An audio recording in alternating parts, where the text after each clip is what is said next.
Akekho ekhaya lakho uNkulunkulu angilwi nosiko libalekile ngiyapractice kwamina. But I'm saying ukuthi uma usukwenze konke lokho wayihlaba lezimbuzi uphi uNkulunkulu ekhaya lakho. Uma ungena emakhaya abantu abanye benu bahlala emakhaya abakazi bawabusise. Awubusisiwe. Ngonyaka ikholwa kwethiwa acela uNkulunkulu ukuthi kuzobusiswa ikhaya acela uKristu. Kuvikeleke nasembanini nasezulwini lelo lisabisayo onyazile sibonile lenzeka koVenezuela. But ngoba thina basakwenzayo sabiza ubaba uMasango ukuthi azobethela kuphela. Safike sagcoba isicapha ngensizi ukangixabene nalo bethela ngoba ndawushaya isiphambano. Ngoba uyawazi amandla ophawu lesibambano. The day wa-invite uNkulunkulu ekhaya lakho uyobona izimanga. Angixabani nje egcekeni ngoba ngathi ngithakathiwe. Ngicabana nje ngoba ikhaya lenu alinawo umoya kaNkulunkulu. Ababuzo abantwana bakho, it's not because igama Shelf wakani, it's because umoya kaNkulunkulu awukho. Ngoba noma kuhlangene noma sidla nombani uyayiphakela ayidlele ngesikhathi sakhe. Futhi ningasenaba weseke nenishadini uthi uzokuthola kwi-microwave ukudla usho kumkhwenyana wakho sikufudumezele but kwesinye isikhathi nabo basuke bengekho emakhaya besafake ejointini. And there's a problem, a serious problem when we come emndenini yethu. Emakhaya kumele kube indawo yaNkulunkulu. Ngoku-invite umprofete ekhaya lakhe lo wesifazane waseshuleni wayitholela imbusiso. Ngoba wathini umprofeti wathi ngamsiza ngani wesifazane wathi ngalesikhathi ngonyaka ozayo uzobe usuyitholile indodana. When you invite uNkulunkulu ekhaya lakho u-invite ibusiso. Mase ngithi thina-ke ubani uNkulunkulu? Ubani uNkulunkulu esiminvite emakhaya ethu? uNkulunkulu ngeke asuke phezulu ayizelele ehambele uzosebenzisa thina esilapha emhlabeni. Lelizwane ngengishawa uvalo. Amanye amakhaya amakholwa akungeneki bona. Kuvaliwe. Mekuthiwa uyabona nje lo yamuzi ukuthi awubhilongi khona. Istatus sakho silow kakhulu ukuthi ungangena kulo yamuzi. Ukubona ungena ekhaya lomuntu uyasibonela nawe. Uyabona kungathi usaba ngisho uhlala uncike. Uhlala kanje kusofa. Uthi kuphuma ulandelwa ngemoto nendwangu lakadwanga. Because ku speak and spare. Anisho ukuthi asinawathanda emakhaya ethu.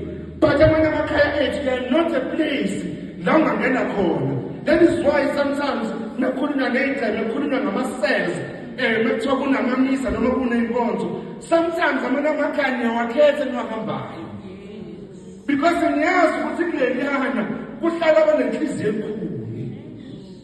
Sithi mina besigena khona uyozwa nje bakubambe ngengevu bakubambe ngengevu kuyitshela uyawezwa yakhala amabhodo uyazwa kuyanuka ukuthi bazophaka bamane bazokushaya ngamamazi amakhekhe nawazi angifundi ikhekhe awungiphakeli ngani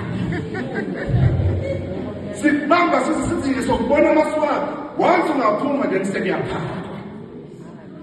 Because akukho lokhu kokuthi usizo umuntu ngoba wazi kunalokho amakhaya ethu namanje kuseni benichitha ukudla. Benichitha namhlanje because ayikho lento ocabanga ukuthi the God we serve will come as a poor man just seeking something to drink. Something to drink. And this is the problem ekuyona.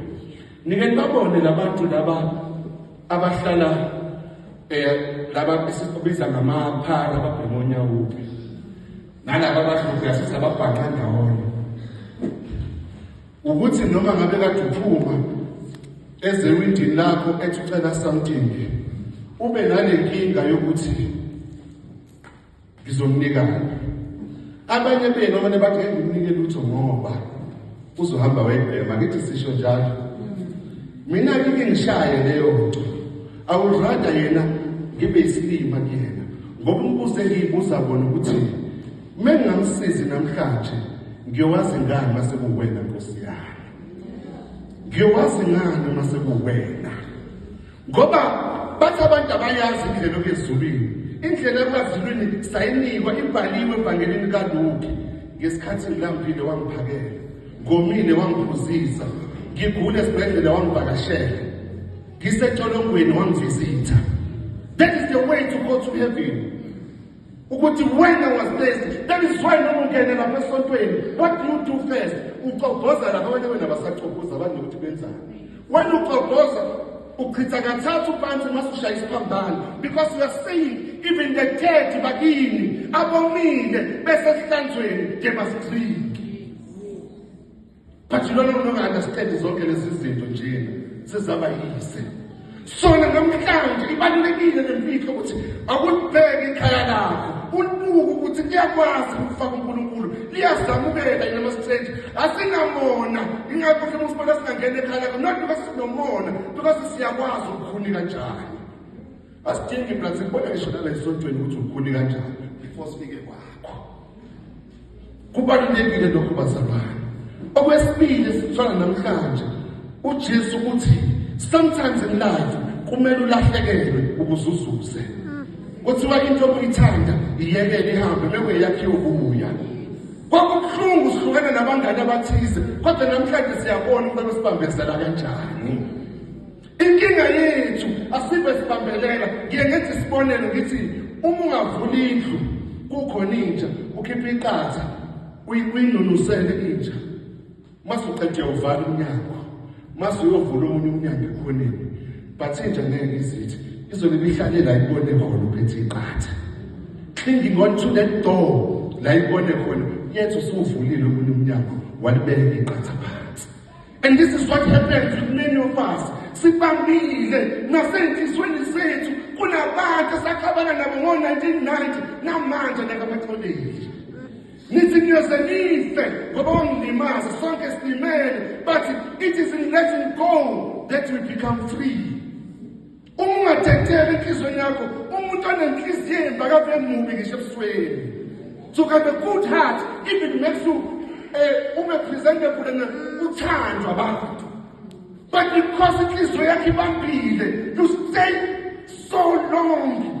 Ukasulela nomuntu ongazi nokuthi wayodina. Ngithi mengikhuluma ngithi abantu enhlizweni zabo bafike basibeke icala, basifake enkantolo asazi. Basifake enkantolo basibeke isigwebo asazi. Kuyimanje siyadonsa isigwebo enhlizweni zabo, but we don't know. Hence mangabe senifa ilantinga khona ukushakezela because nahamba nenhliziyo ezikhulu nakwehlisela kwabe siqalekisa abantwana benu. Ngoba ngikwenzile phela uma ikhona inhliziyo ingakho ngithi ngikuthande leliculo ngiyefike la ukhona uma ngala. Uma ngiqingona ngibamba lenhliziyo yami, I will never reach where God resides. So namhlanje umyalezo ukuthi awukudedele ubone ukuthi kuzokwenzakalani. Ungadingi ukuthi lo muntu atazaxolisa, muxolele ngaxolisanga. Because awenzeli yena wenzela kwena ukuthi noma sekubiza uNkulunkulu uthi ngizamile Nkosi ingakho ngizakuba